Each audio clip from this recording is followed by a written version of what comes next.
Okay, so if I do exercise, am I guaranteed I'm not going to fall? Chances for falling will decrease Why is that? because you'll get stronger. Your exercises will make you stronger, will make your muscles stronger, and it'll improve your balance. There are certain exercises that help improve balance as well, thus decrease your risk for falling.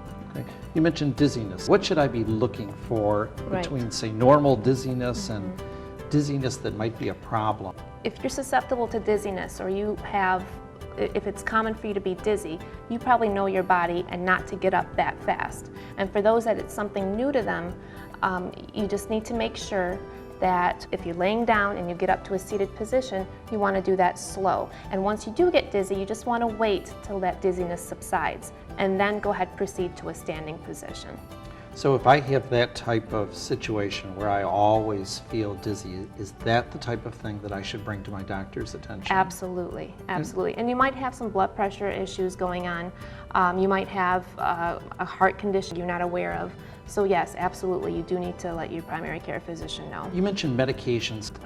Can medications lead to more problems with falls? Absolutely, especially medications that act more like sedatives. They can interfere with your awareness, with your perception. So definitely you need to check those medications, consult with your physicians about how these medications can affect your balance and your dizziness. If they do, then your risk of falling is increased. Okay, so if I'm going to go to the doctor and I'm going to tell the doctor that I've been experiencing this little bit of dizziness, then I should fill up all my medications in that plastic bag, scripts and non-scripts, and take the bottles right to the doctor? If you've had a change in medication, you probably need to bring an awareness to your doctor. Patients see different types of doctors. Right. It just needs, all that medication changes needs to be communicated to the primary care physician. If I go to the doctor and the doctor changes my script, Right. is there any precautions? Should that give me any added concern? You should be knowledgeable on what the side effects of those medications are. What else can people do to improve their balance and their strength? Well, there's strengthening. Strengthening is strengthening your muscles, using resistance to get your muscles to become stronger.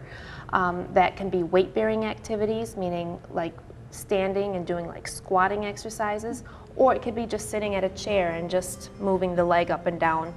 Those are strengthening exercises. And there's strengthening exercises obviously for the arms as well and for the trunk. Then there's balance exercises. Balance exercises are what challenge your ability to maintain your balance. What you can do is start with just standing and then trying to hold that standing position. And if that's easy, then you can just narrow your base of support and try balancing with your feet together for a minute or two, and then progress to maybe standing with one foot in front of the other, and then even further to standing on one leg. But that's all a progression. If there's a fear of falling, those exercises should not be done alone.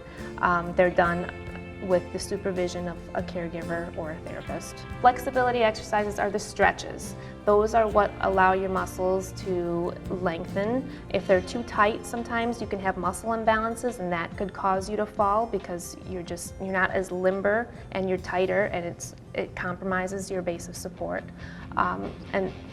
So flexibility exercises are the third way to help improve your balance and decrease your risk of falls. So it sounds like this is almost a lifelong exercise program. Absolutely, absolutely. No one good time to start, no one good time to end. Right.